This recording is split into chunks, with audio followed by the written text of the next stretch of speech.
What's up, A to Z Sports Live on a Friday. Glad to have everybody along as we wrap up the first full week in June. And then we head to the weekend. And then next week, we get Titans mandatory minicamp. We're going to have a lot of guys back who have been missing the voluntary portion of the offseason workouts. But mandatory minicamp for the Tennessee Titans will be on Tuesday and Wednesday of next week. And you bet your ass A to Z Sports is going to have the best, most dynamic coverage of Titans minicamp, as I will be out there at the practice facility for Tuesday and Wednesday morning show.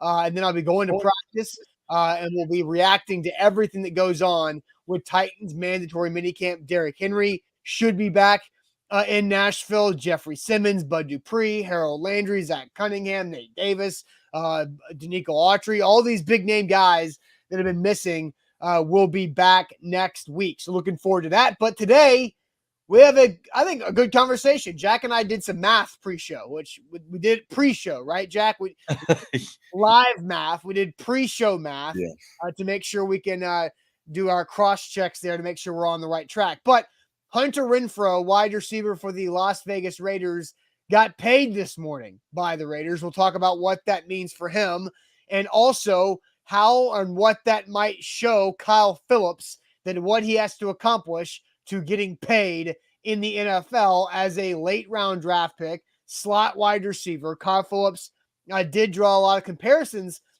to Hunter Renfrow throughout the draft process. So we'll talk more about that and the likeliness that Kyle Phillips can try to meet the same type of standard that Hunter Renfrow has been on the last few years in Las Vegas and Oakland. Then we had a topic for yesterday, but our salary cap conversation went long enough to where we could bank it and save it for today. So 3 contract year contributors by the Titans. I don't know if the Titans can afford all 3 of them. So we'll talk about how we would prioritize 3 players entering contract years right now as we get deeper and deeper into the summer. Then it is Ain't That Good News that we do every Friday to send us all to the weekend. Jack, welcome in. Ready for this Friday show?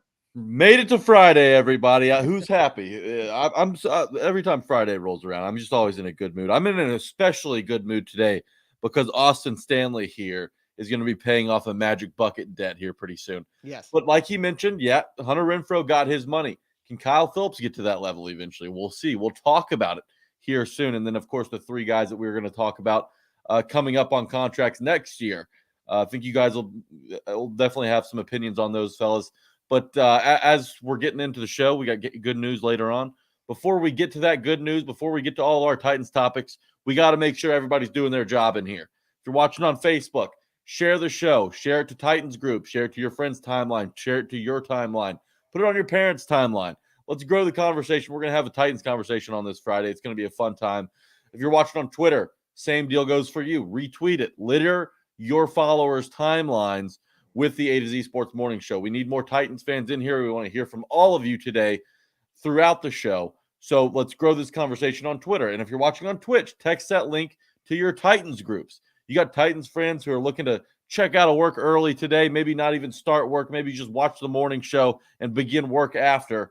Go ahead and text this link to your Titans group so we can get everybody in here. We're going to grow the conversation. We're going to have a lot of people in here. We're going to be firing on all cylinders on this Friday. Austin, let's get into it.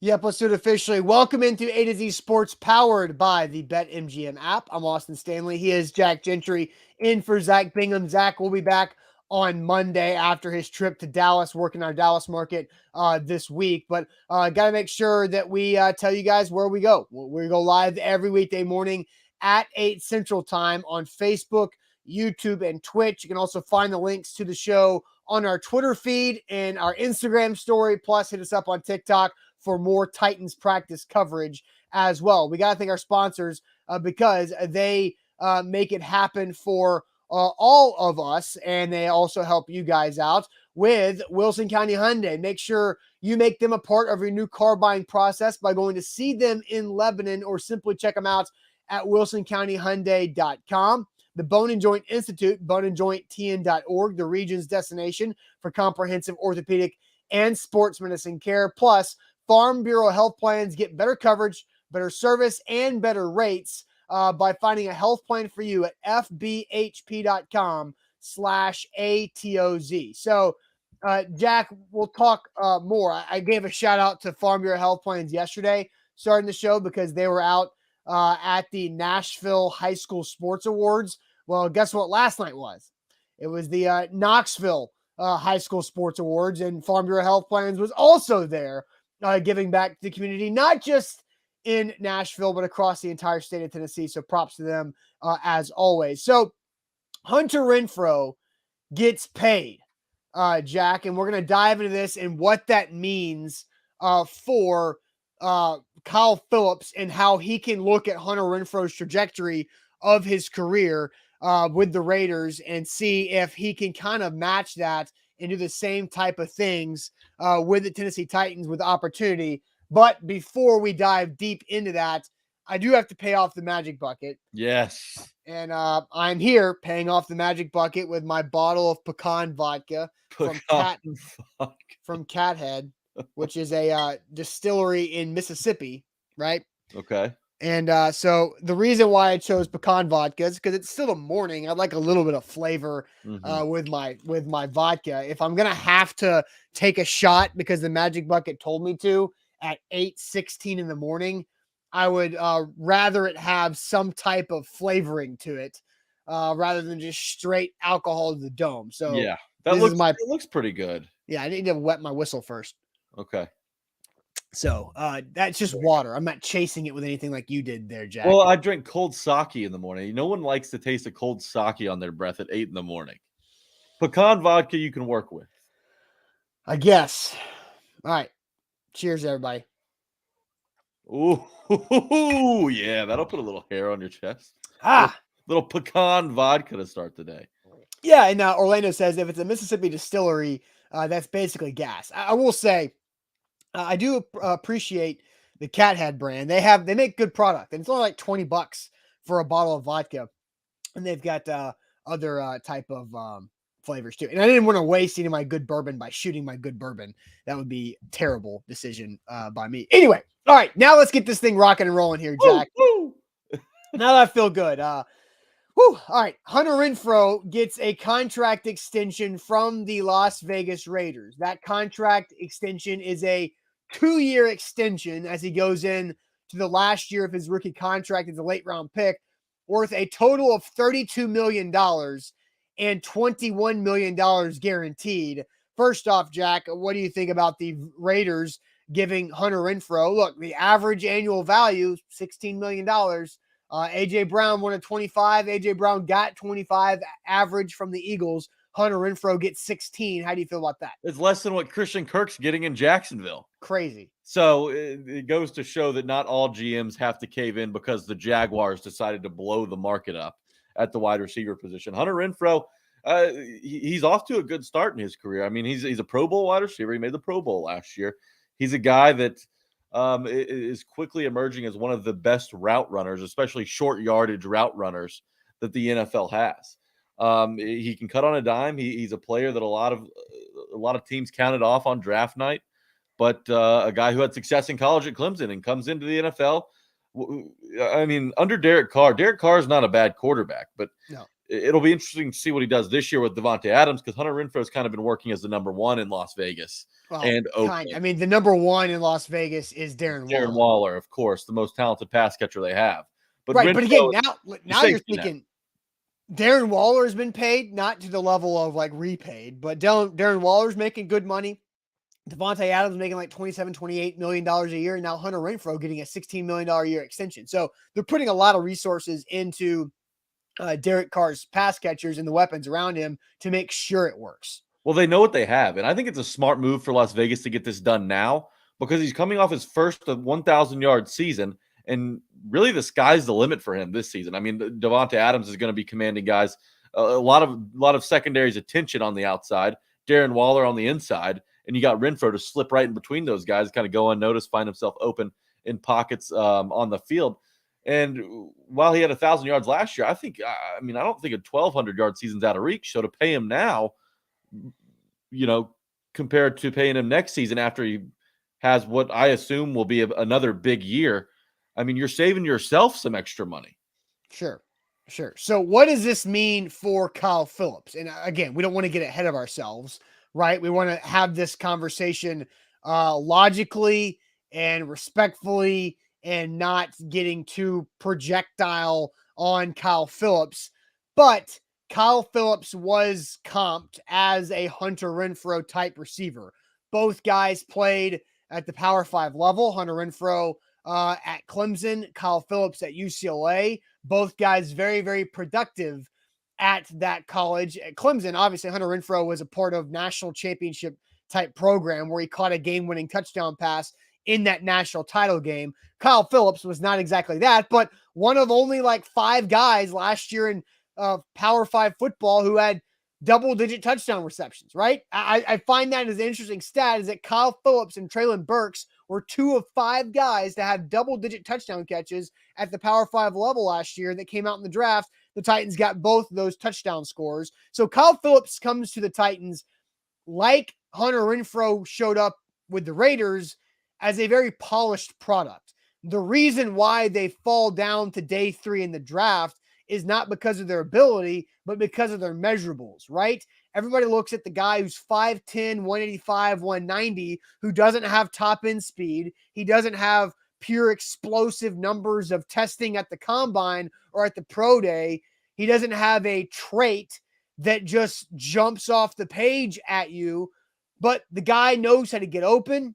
He knows how to catch the football and is a good runner and a good runner with the ball in his hands after the catch and just is a good overall football player. And so that's, the type of guy that falls to you in the 5th round.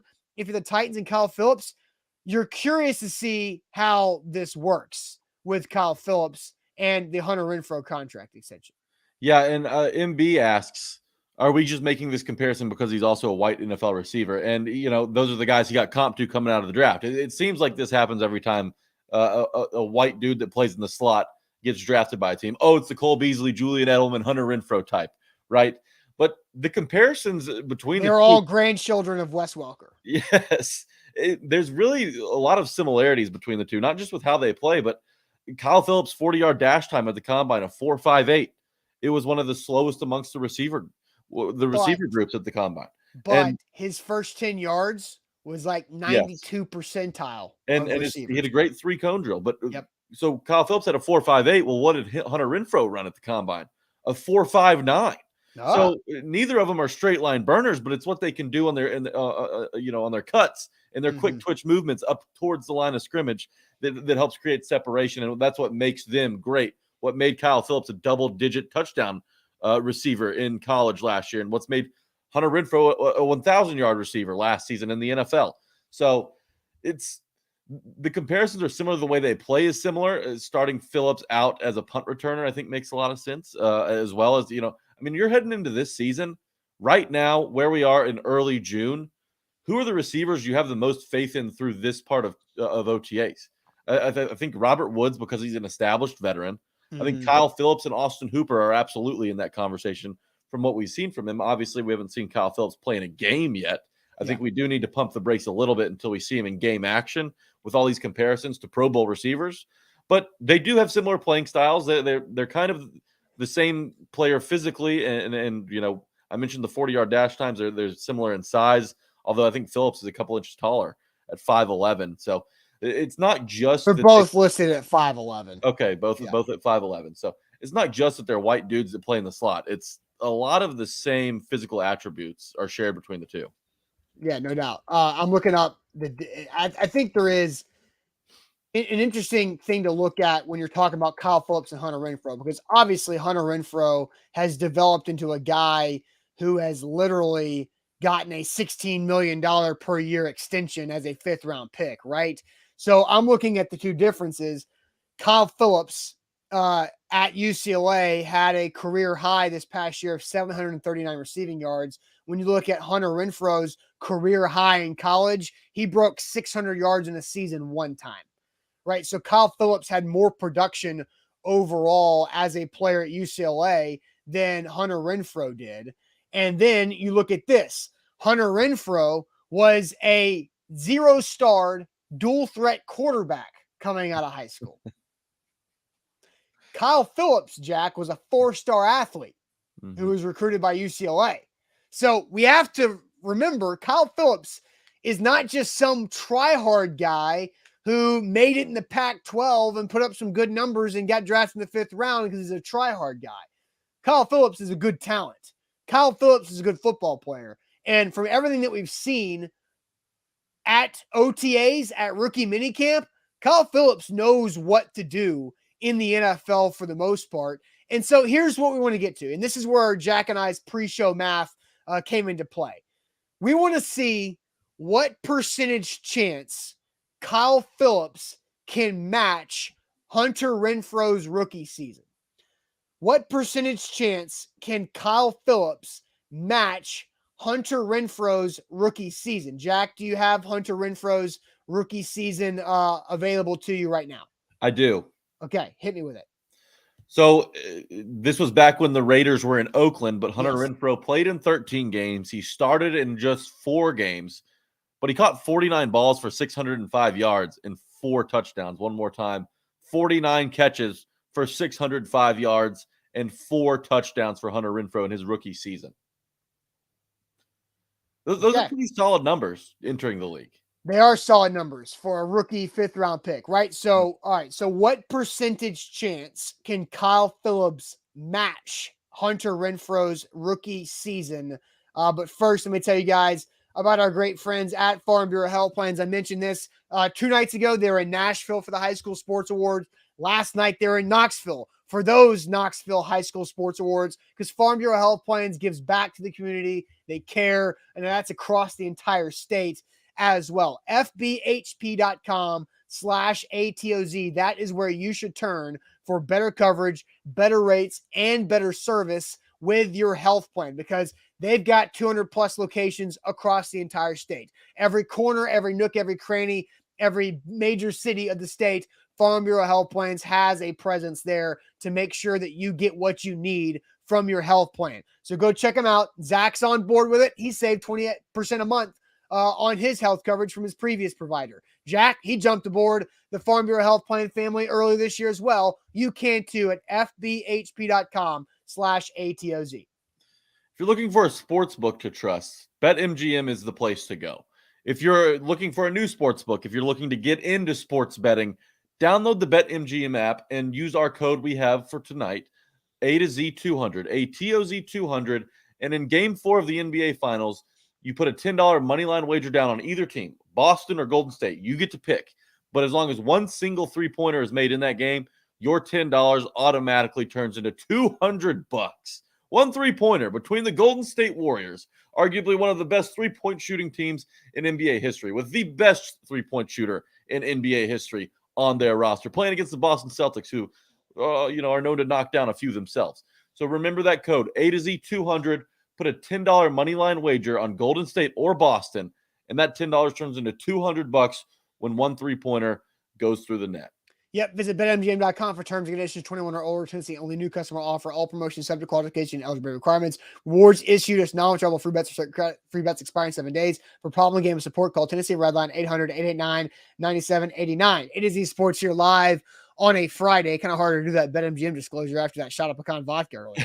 But anyway, so Jack, I want to send you to the comment section because we have asked everybody the question: what percentage chance can Kyle Phillips match Hunter Renfro's rookie season? And that rookie season for Hunter Renfro, as Jack mentioned earlier, 49 catches, 605 yards, and 4 touchdowns. Jack, what are the people saying?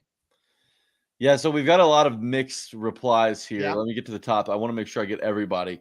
We've got Steven with 60%, Scott saying 35%, Dustin 60%, Tighten Ups at 40%, Brandon Connor says 70%, Drake 75%, Lou Man goes to the 1,000th decimal point, 58.769%.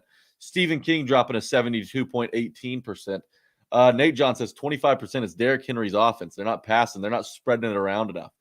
So let's look at that, because Josh Jacobs in that same season had 1,150 yards as the leading rusher. He was also a rookie that year. as well. So, I mean, the Raiders ran the ball a decent amount. They had a good run game, but they didn't have the rushing volume that the Titans did. How many carries did it take for Jacobs to put up those numbers?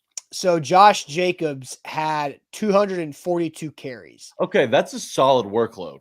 4.8 yards per carry. It's the same year that Derrick Henry had 378 carries for 2,027.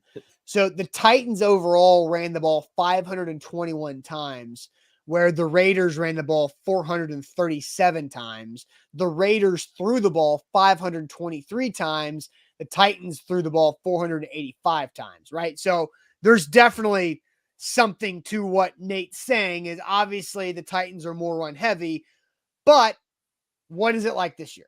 Mm-hmm. Jacobs at 30%, Tighten Up says 50%, Sean Gill says 40%, 80% from Jared, 20% from Derek, 10% from Marcus, and 70% from Brandon. Cloudhouse says 69%. Nice. 51%. We're just off that fence, Derek R. Kyle's Kyle. He's not Hunter Renfrow, so who cares who he compares to? Well, we're just throwing out a stat comparison. Well, because this is a roadmap for Kyle Phillips to look up and say, hey, the guy I was comped to throughout the draft just got $16 million a year, $21 million guaranteed, right? If I'm Kyle Phillips, I say, well, damn, that could be me, right? And what do I have to do to get there? And that's where we're talking about this comp here of the matching. So, Jack, what do you think? What's your percentage chance that Kyle Phillips can match Hunter Renfro's numbers? You want me to go through our pre-show math we put together? Yes, let's do it. All right. So what Jack and I did is we tried to be realistic of like, all right, you can't just say Burks is going to get 1,000, Woods is going to get 1,000, Austin Hooper is going to get 700, and Kyle Phillips is going to get you got like, there's only so many yards to go around, right? This is and then, the LA Chargers offense. Yes. And so what we did is we based off of 4,000 yards passing in the season, right? Which is a little bit better than what the passing game was a year ago with all those injuries, right? So we went back into 2020 when the Titans offense was right and healthy. In 2020, the Titans' top 4 pass catchers combined for 75% of the yards production. I'll say that one more time. The Titans' top 4 pass catchers in 2020 combined for 75% of the yards. Those 4 guys were A.J. Brown, Corey Davis, Jonnu Smith, and Anthony Firkser. So we took 4,000 yards in a 17-game season with improvement of health and production from last year's offense that struggled and said, okay, 75%, the top 4 guys, we went in no particular order: Burks, Woods, Hooper, Phillips, right? So we put down 1,000 yards for Robert Woods. We put down 900 for Treylon Burks, which leaves us 1,100 for Hooper and Phillips. Mm-hmm. Now, we also left NWI out of this as well. You boy. Yeah, but he's going to be part of that miscellaneous 1,000 yards, right? That's Right. going to be going to checkdowns. It's going to be Chig yards. It's going to be NWI, Dez, Josh Malone, maybe, whoever fills out, the back end of that active 53, Sure. the receiver position. Right. So with all that, we kind of had 1,100 yards up for grabs between Hooper and Phillips. Do you think Kyle Phillips can get 600 of those 1,100? For me, I think it's a 6. Do you want me to give my percentage? Yeah, I'm ready for it. I think it's a 65% shot that Kyle Phillips can match Hunter Renfro's numbers. Remember, 49 catches for 605 yards and 4 touchdowns. First and foremost, he's going to have more opportunities than Renfro did. Number one, there's more games in the season. We said that Renfro played in 13 games. So if Phillips plays a full 17-game season, he's going to get a lot of balls thrown his way. More than 49 balls. 49 balls is about what? 3 per game. 3 catches a game. Yeah. 3 catches per game in a normal regular season. So can Kyle Phillips get 3 catches per game for 17 games and top that? Yes, absolutely.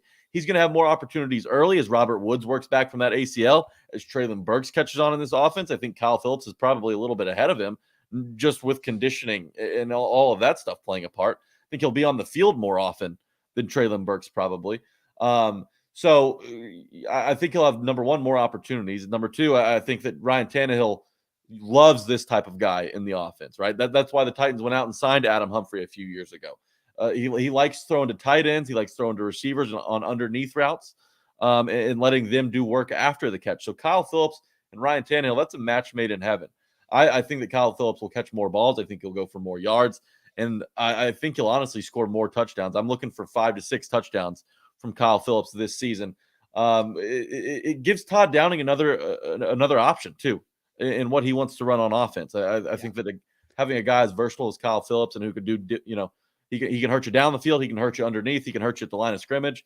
He can meet you at the chains for a first down. So I think there's a 65% shot that Kyle Phillips can grab 50 catches for 650 and 5 or 6 touchdowns. Okay. So I think if we're going off of our formula, our 75% formula. Mm-hmm. And real quick, I want to correct something. Bobby says you think he's going to be on the field more than Burks. Maybe I think that he has a shot to be on week 1 right now, just where we are in June. That's the hard thing, is because I don't know what to expect from Robert Woods. I'm excited and pleased to see where Robert Woods is at right now in his recovery. Obviously, with Treylon Burks, we have not seen much of him whatsoever. You talked to Jim Wyatt this week on the Tighten Up podcast, and you flat out asked him, like, what do you think? He's like, I don't know. We haven't seen enough. I think I've seen Treylon Burks catch one pass in team drills that I was there for. And I've been to 4 out of the 5 media availability days. And one of them, Treylon Burks, wasn't even out there. And so we saw the highlight of him doing it in the bubble when the media wasn't there, but we don't know what to expect from Burks. I think Austin Hooper could, if I was going bold prediction this season, I think Austin Hooper would be second in receiving yards this year. Based off of what I'm seeing and how often Tannehill's going to him and how successful those attempts have been, I think Austin Hooper is going to be very important in the passing game in all different aspects, because I already see good things from that relationship continuing to grow. So I think Austin Hooper could be second in yards. If that happens, it's probably because Woods might have a setback or Burks is struggling to get acclimated, whatever it might be. But I like Kyle Phillips. And so what percentage chance do I think Kyle Phillips could match Hunter Renfrow's 600 yards as a rookie? You said 65%, right? Yes. I'm going to go on the other side. I'm going to fill out your 100%, and I'm going to go with 35%. Okay. Because I think NWI bites into a chunk of that. Like, he's good for 200, 300 maybe. Well, he had 400 last year because of opportunity, right? Mm-hmm. I do think he's probably around that 300 mark. I think Chig is an interesting one. I think they're going to throw to the running back some. I like what I saw from Hassan Haskins. He's a natural pass catcher. Dontrell Hilliard, I like what they can do with him. We saw some from last season. I think they're going to use a lot more depth because they don't have the go-tos. Because remember, two seasons ago, Corey Davis and A.J. Brown got so many targets because they were by far the best options. I don't think the Titans have that top heavy of dominant targets. So that's why I think it's going to be spread out more from a wide variety of pass catchers. So I think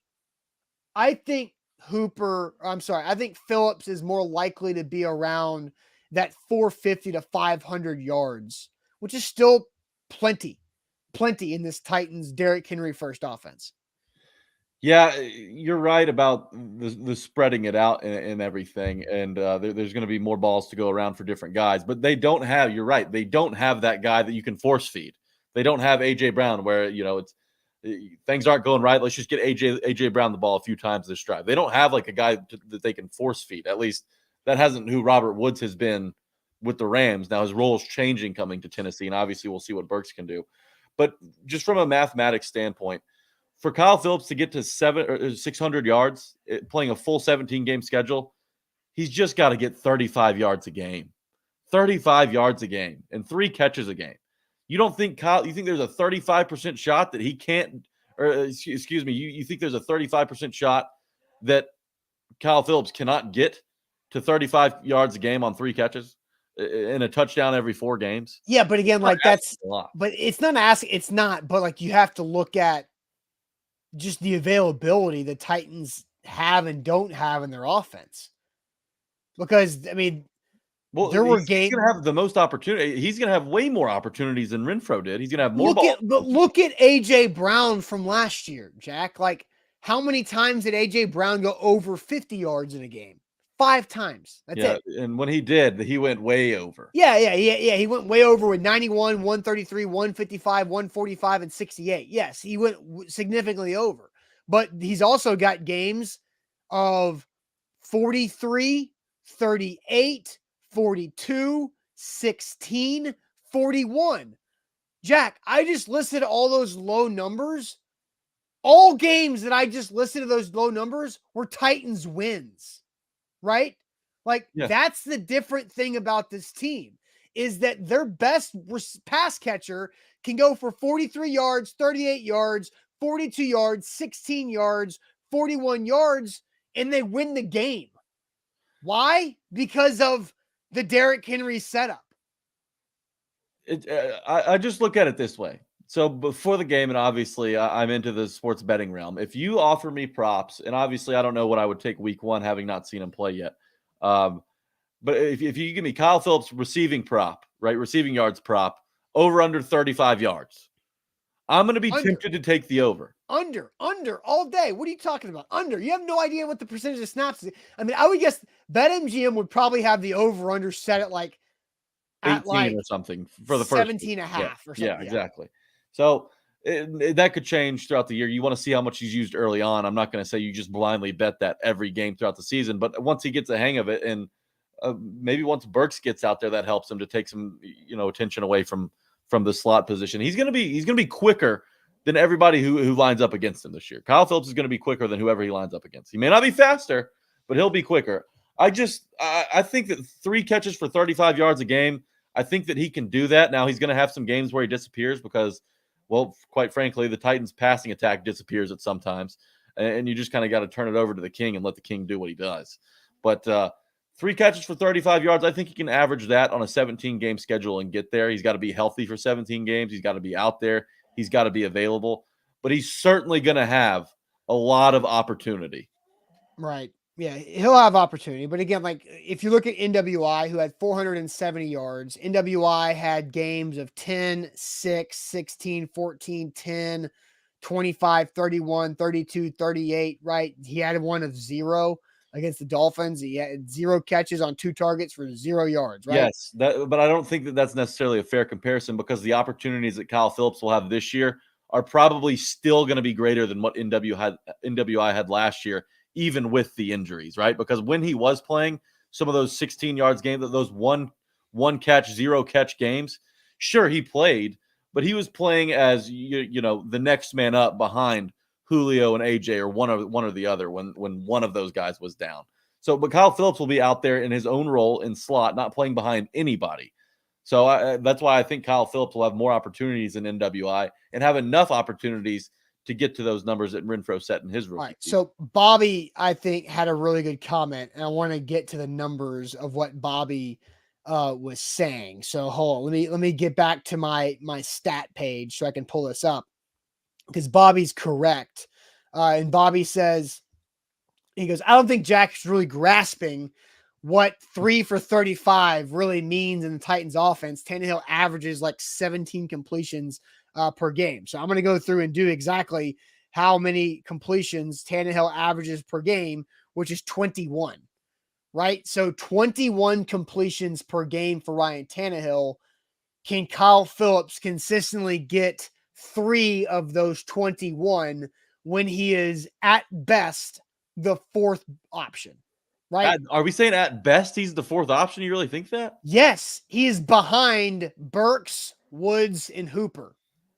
Man, I for the guys that I'm most confident in at this point, and obviously there's a long way to go, I'm saying Phillips is up there right behind Hooper and Woods in front of Burks, just because I mean, Burks, just who I'm more confident in to be ready week 1, right? Because I we're mean, not talking about the whole damn season, I Jack. understand that, but I mean, if they're gonna be careful with Burke's snap counts, and maybe the asthma and the respiratory issues pop up during the regular season, he's gonna need some breaks. So I don't know. Kyle Phillips is gonna have every single chance that he really needs to get 3 catches a game. That's just 1/7 of Tannehill's average completions per game. I think he can get it. Yeah, but you want the fourth guy to get a 7th of the attention, right? Put your money where your mouth is. Let's do a little side bet here. I'm in. Okay. I'm in. So I think he gets at least 50 catches for at least 605 yards. So you say 50, 40, you're over 49 and a half catches. Yes. I'm over on yards and catches. Touchdowns kind of are tricky because Yeah, I'm they not don't worried always about reflect touchdowns. this. So are you going to parlay these things? Well, I'll go in on both of them. I think they're correlated. So I think right. 50 for at least 600. I'm under on both. Okay. Then let's do some business. Now what did we bet here? Chat, help us out. What do you guys think we should put on the line for this bet? Yeah, Kyle Phillips bet. Jack is over 49 and a half, over 599 and a half yards. Yes. I'm under on both. I'm absolutely in on this. Okay. I'm trying to think what we could bet on it. I mean, no, betting, like Jimbo says, $500. No, betting money is boring. No, we're not going to bet money. It's got to be. We want to bet things. And we're not shaving our heads. You got to shave an eyebrow. No, that's too. I mean, I'm going to win this bet. So. All right. How about you have to wear? I think this was a magic bucket punishment. You got to wear makeup for a show. Like full up makeup, that's not going to happen because neither of our significant others are going to take the time to do makeup on us. Yeah, that's true. And we're not going to do anything with our hair because I wouldn't survive. Yeah, and I don't have a lot to go around, so. Jonathan says change your profile picture on social media to a Kyle Phillips profile picture. That's pretty good. That would be good. That's funny. Yeah. That's the best one so far. A bunch of these buy and wear a Colts jersey. No one wants to do that. No, that's too great of a punishment for anyone, Michael. Face paint for every off-season episode. What about full face paint for a show? We've done dressed like a clown from Maserati. I dressed like a clown one day, and it was terrifying. Justin says loser has to wash the other guy's car. That would be funny. I actually like that. Okay, let's do that. Let's do a car wash bet. Okay. All right, car wash bet. It's official. 50 for 600. Kyle Phillips, do not let me down, man. Loser has to wash the other guy's car. I like that one a lot. All right, virtual handshake. Okay, I'm down. Let's do it. Virtual handshake. All right, we're in on that. I like that. Okay, so official, inside and outside on the car wash. Sound good? Oh, inside and outside? Okay. Hell yeah, inside and outside. You're going full detail. That's right, Jimbo. Yes. Yes, full detail, inside and outside. So, Jabu says in a bikini. No, we stopped it at this point. We stopped at that point. We're crossing the sus line. All right, so Kyle Phillips goes over 49.5 receptions, over 599.5 yards. Jack wins. I have the under. So there's no way to split because we're adding, or there's no push. And yes, Sean, live streaming this is an absolute must. If it's not a live stream, then at least video documentation. Yeah, absolutely. So, all right, I like where we're at here. I like this. I think this is the first bet that you and I have ever made. No, I think it is too. I feel good about my bet. It's essentially a parlay bet, right? Because I got to get them both. You've got to get them. I've got to get them both. If you lose one, I win. That's okay. I think if he gets one, he'll get the other. Okay. I think, yeah, they go hand in hand. They go hand in hand. I agree with that. All right. I like where we're at here. Let's move on to our next topic that we did not have time for yesterday. I think this is interesting because you got 3 Titans who are going into last year, the rookie deals. All 3 are important, but how do you prioritize keeping them Titans beyond the season? So here's the question. How would you prioritize these 3 contract year Titans with Nate Davis, Amani Hooker, and David Long Jr.? How do you prioritize these 3 contract year Titans, Nate Davis, Amani Hooker, or David Long Jr.? But first, let me tell you guys all about our friends at the Bone and Joint Institute, boneandjointtn.org. They are the region's destination for comprehensive orthopedic and sports medicine care. Whenever you get hurt in life, know who to go to, know who to trust. I mentioned this yesterday. Got a little foot problem going on. I ran yesterday on the treadmill, so I'm feeling it this morning. Probably shouldn't have done that, but I did it anyway. So I might need to be checking out the Bone and Joint Institute and going and calling out my guy, Dr. Scott Arthur, about my foot problem that I'm dealing with, because they can help me out. They can help you out. Injuries happen in life. It's guaranteed. It sucks, but it does. Know how to get back to healthy. Know where to go for that. They streamline the process of your recovery right there in Franklin or in Nolensville, Brentwood, or Thompson Station at boneandjointtn.org.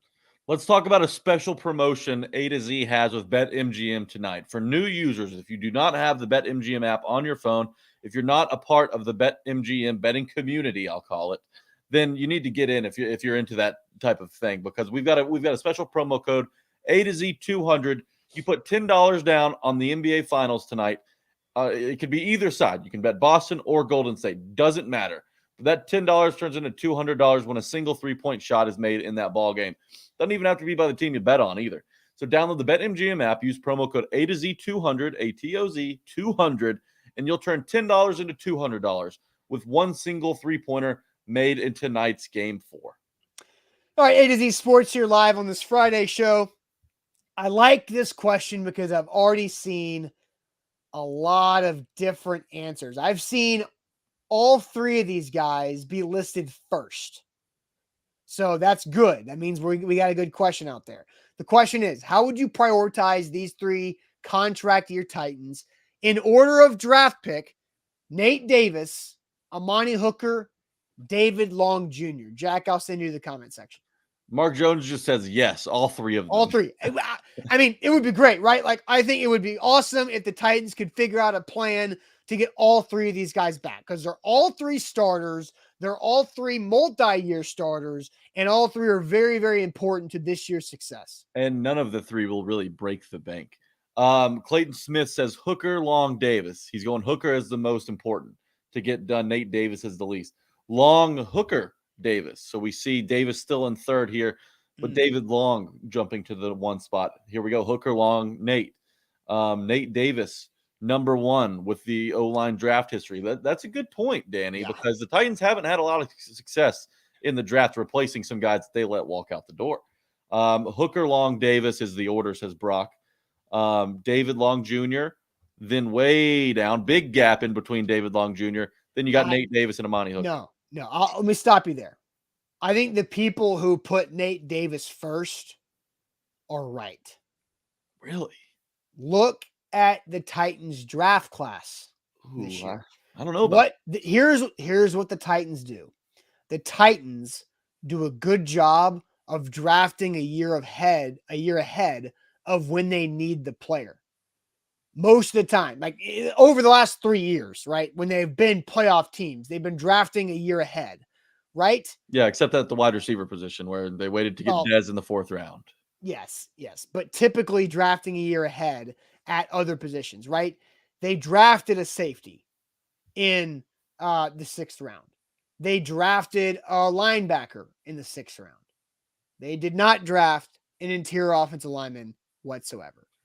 And then you go last year, who'd they draft? They drafted a linebacker in the 3rd round in Monty Rice. They added and restructured to extend Zach Cunningham at inside linebacker. Unfortunately, I think David Long, as much as I like David Long, and let me remind everybody, I stuck my neck out for David Long in his 2nd training camp thinking, this guy's a beast. In his 2nd year, did not go as great as he would have liked. Last year was really, really good. I really like David Long.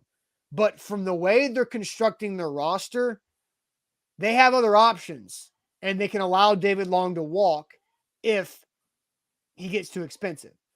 Amani Hooker's tricky because I really like Amani Hooker too.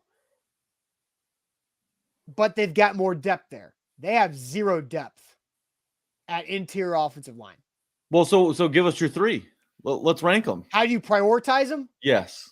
Nate Davis 1, Amani Hooker 2, David Long Jr. 3. I completely and totally disagree with every single player you put on that list. which is good. And here, I'm going to go through a few more comments and then I'll tell you why. We've got Hooker Davis Long from Steven.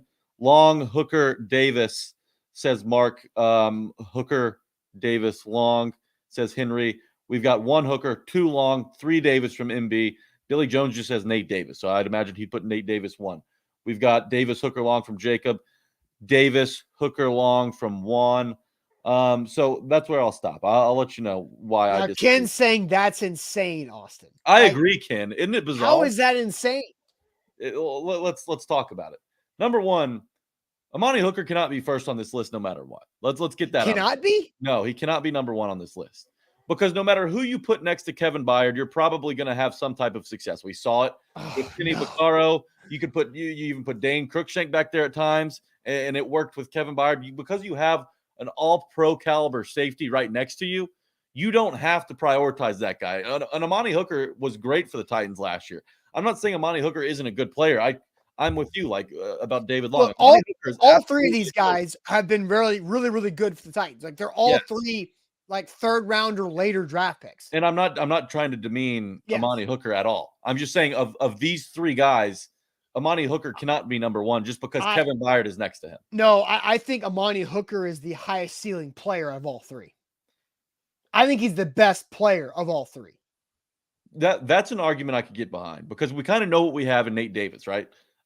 David Long Jr., he hasn't had a full season as a starter. He was going to last year before a hamstring injury kind of kept him out for an extended period of time last year. But so Hooker, for me, cannot be number one, even though he might be the most talented of the three, just because of who he plays next to and Kevin Byard. Not because of who he plays next to, because he's really good. Yes, he is really good, but he's not number one on my priority list because of that. You have David Long as your priority number one? David Long is my number one priority. No, what? David Long is absolutely my number one priority. Why? Because number one, David Long, he just had his a half of a season as a full-time starter. They brought in Zach Cunningham right there next to him because they know that David Long is going to be taking that torch once Cunningham gets out of town, probably after this season, maybe next. So David Long Jr. is absolutely going to be the middle of the defense. You know what you have in your pass rush. The middle of the defense has to be strong. You've got a great secondary, a bunch of young guys. David Long Jr., we heard it from Shane Bowen. He said that David Long Jr. is taking a leadership role. Oh, why? We heard David Long. I heard David Long Jr. say that. David said that when I was sitting right in front of him. We heard you mentioned how the Titans like to draft guys, a year early before they actually have to replace them, so they get a year under their belt and can jump right in and move along. Well, they're giving David Long the reins with the communication type things and leading the defense right now, which tells me that they're preparing for him to be that Zach Cunningham guy soon, right? Maybe not this year, but it could be next year. They're preparing for him to be the most important inside linebacker on the roster.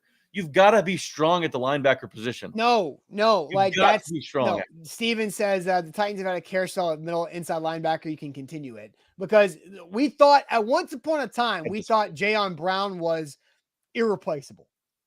No, Jayon Brown played and then he got replaced. Right? Avery Williamson played really well, got replaced. The Titans are showing you what they do with the inside linebacker. I get that, but that doesn't mean pretty obvious. That doesn't mean you just continue the carousel and have a revolving door of just young first-year contract players. First contract players. You've got Bonnie Rice behind him. Zach Cunningham's not going to be here forever. We've seen the pattern.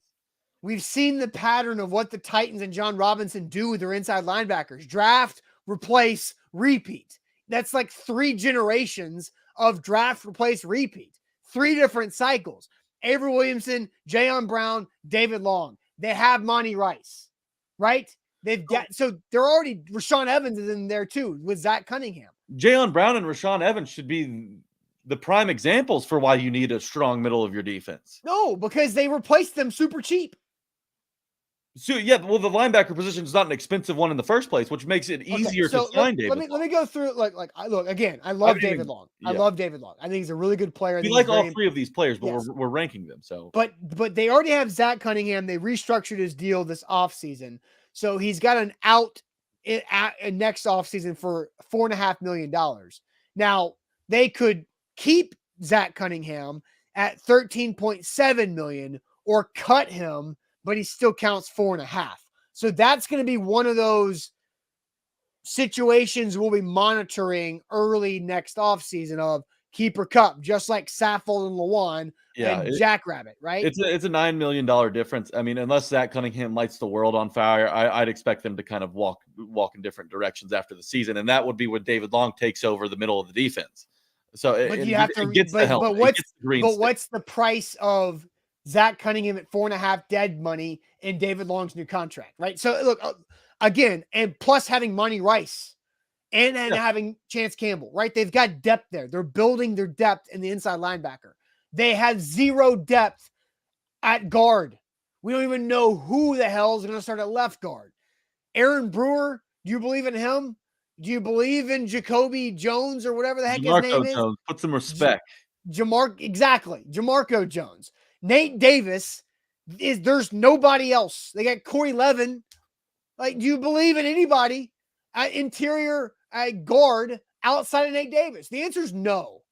Well, not with any of the guys they have now. But here, let's get to MB. Let's get the train back on the tracks. It's a priority list. So you're giving us your top 3 priorities for the Titans. If you were John Robinson, which guy would you sign first? Which guy would you sign second? Which guy would you sign third? Yes. For me, it's David Long at number 1. I think you guys know why by now after the ferocity I just laid upon you.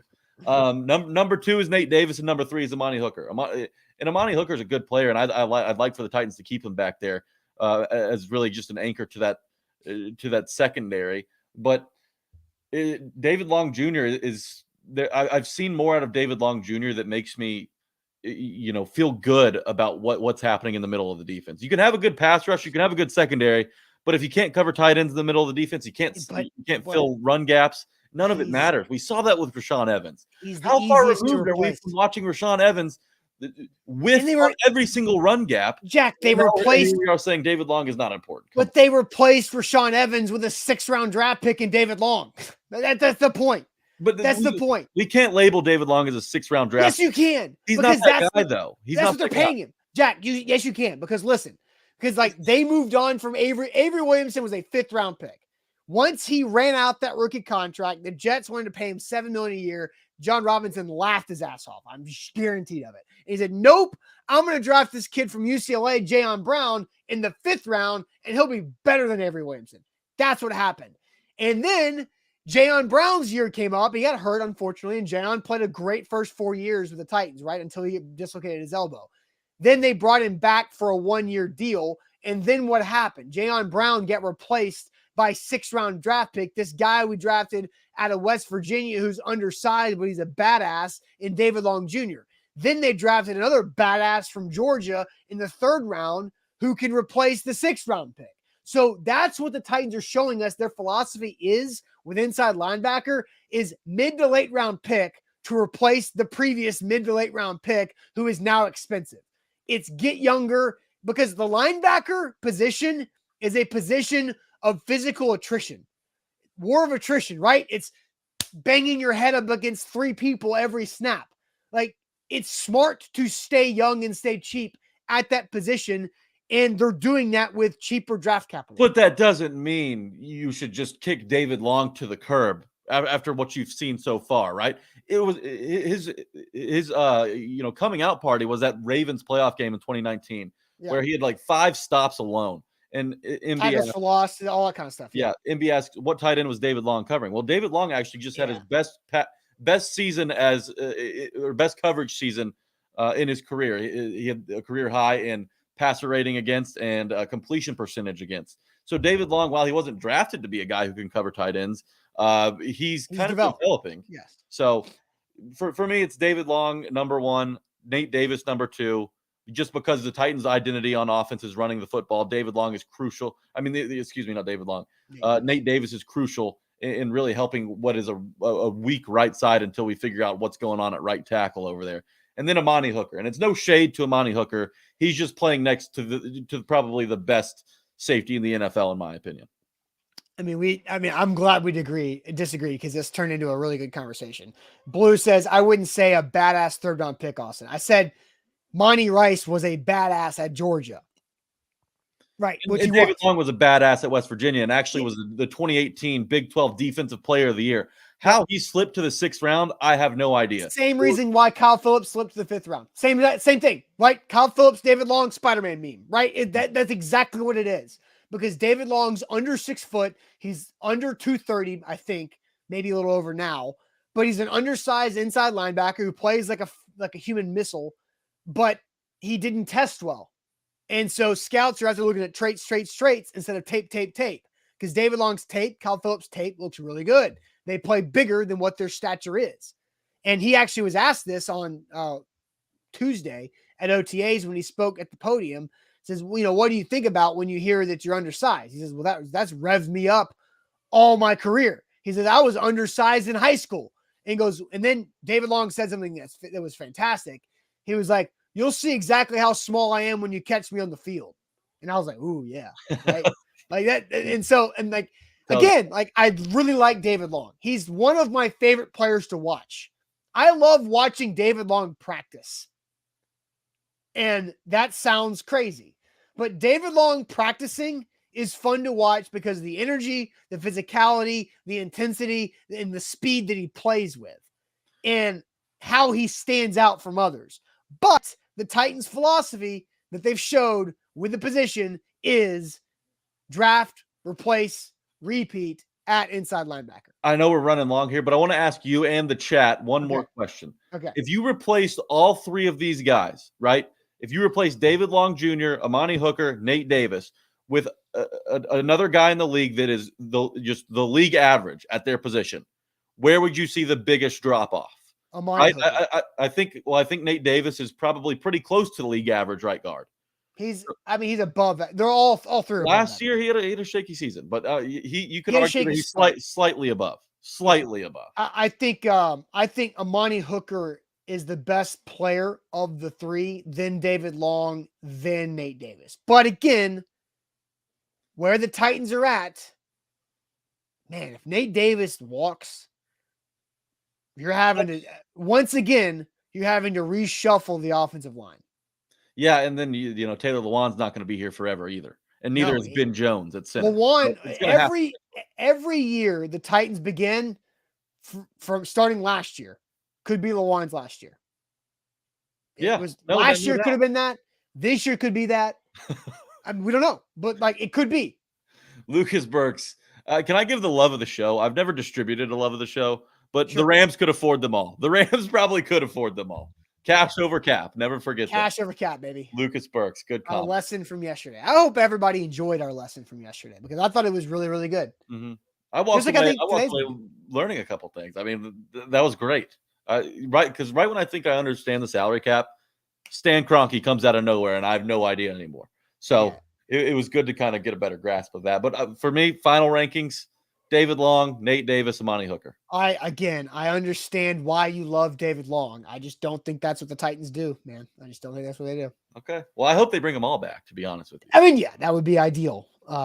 Because then you would be having 4 second contracts from that draft class, right? With Jeff Simmons and then those 3. Yeah. Missing AJ right there in the middle. Hell of a class from J-Rob.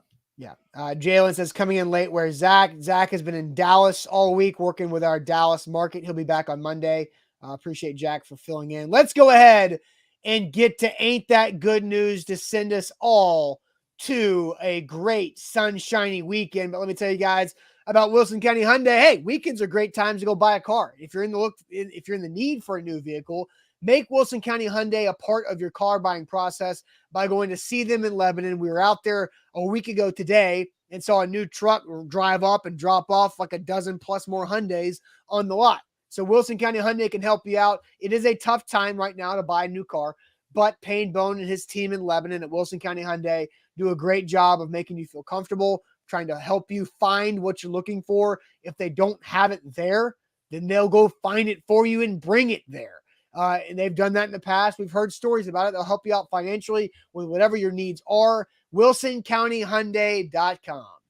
BetMGM, the king of sportsbooks. If you guys are in the sports betting sphere and you do not have the BetMGM app on your phone, you are missing out. Great selection, easy to use, and best of all, we've got a promo code that's active for tonight for you new users. Use code A to Z 200. Put $10 on the money line in the NBA Finals Game 4 between the Boston Celtics and the Golden State Warriors tonight. And that $10 turns into $200 when one three-pointer is made in the game. 10 to 200 with one three-pointer made in the game. Use code A to Z 200 tonight on Game 4 between the Boston Celtics and Golden State Warriors. A to Z 200, $10, $200. A to Z 200.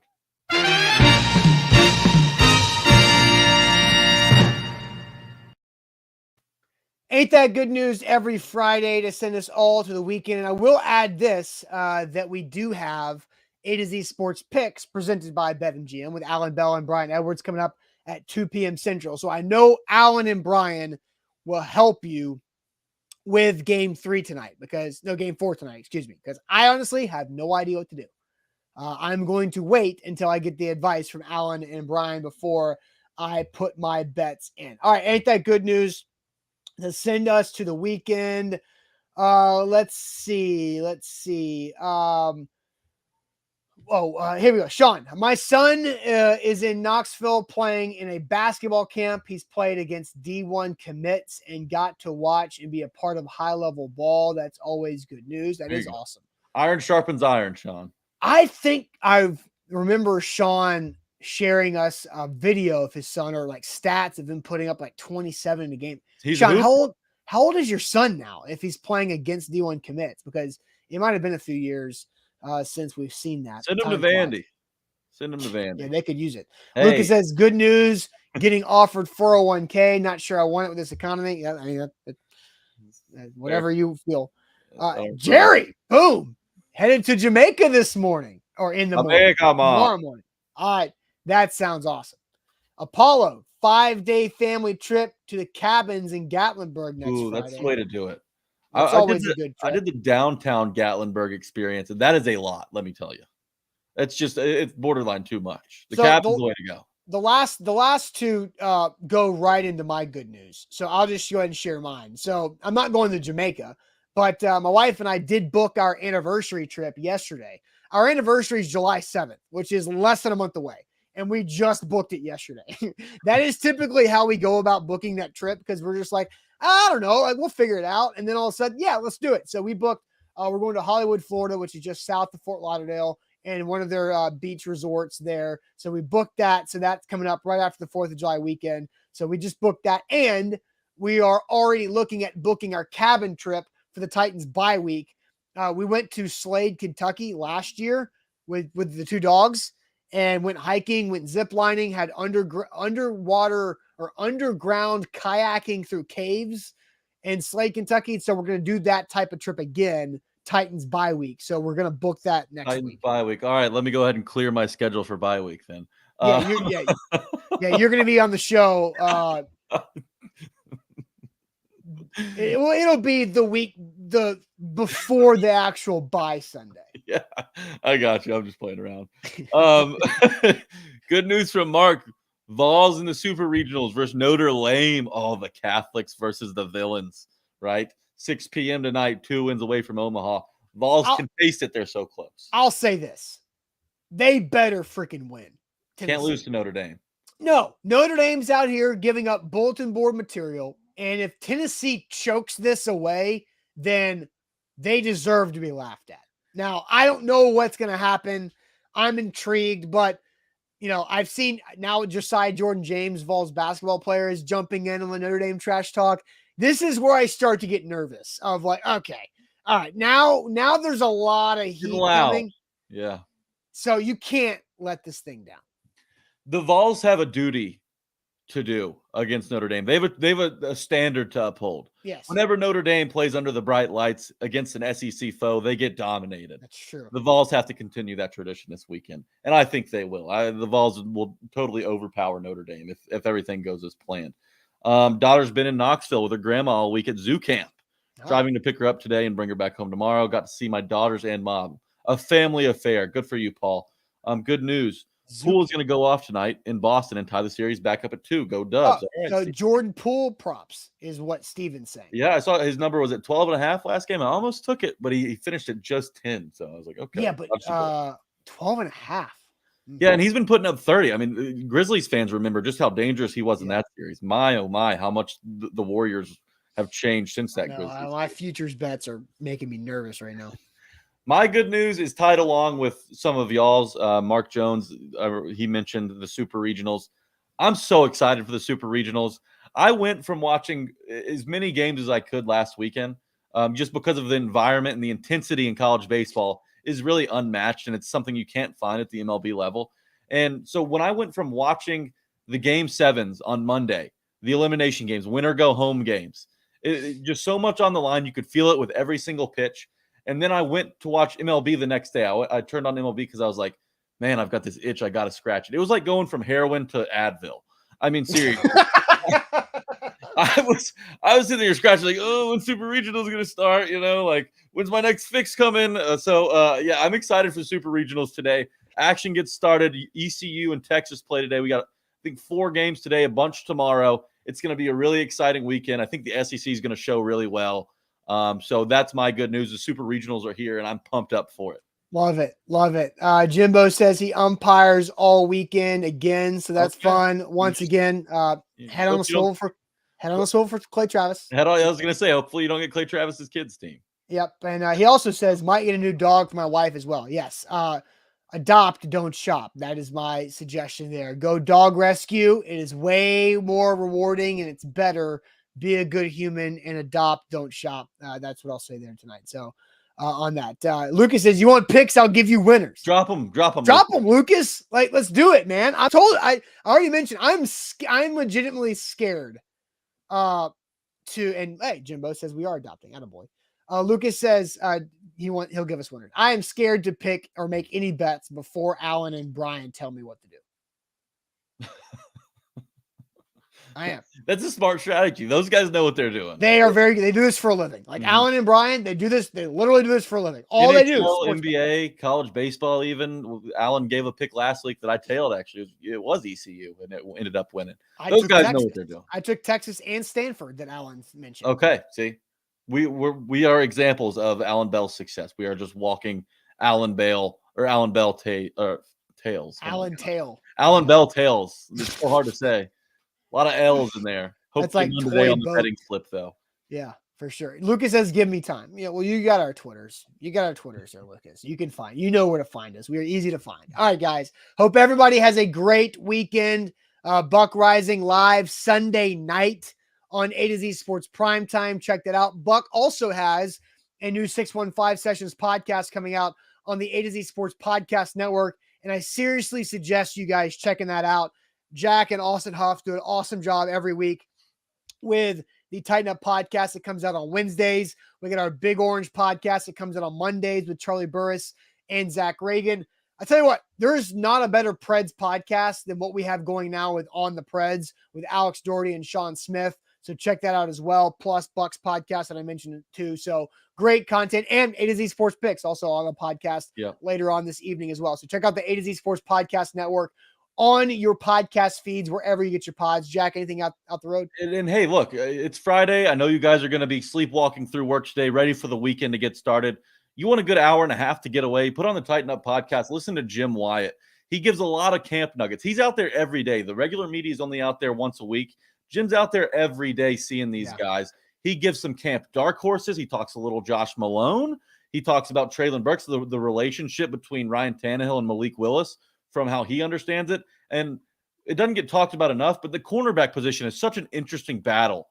He gets into that as well. So go listen to what Jim has to say on this week's Tighten Up podcast. I really do think you guys will enjoy it. And the beginning of the Jim Wyatt conversation with talking about his daughter's, your cousin's wedding coming up was hilarious. That's right. That was before we started the interview. Austin was like, I think we should keep that in. I was like, yeah, it was a good decision to keep that in. That was fantastic. It was really good. All right, guys. Hope everybody has a great weekend. We'll see you Monday morning. Buck will see you Sunday night. Thanks again. Have a great one. Talk to you later.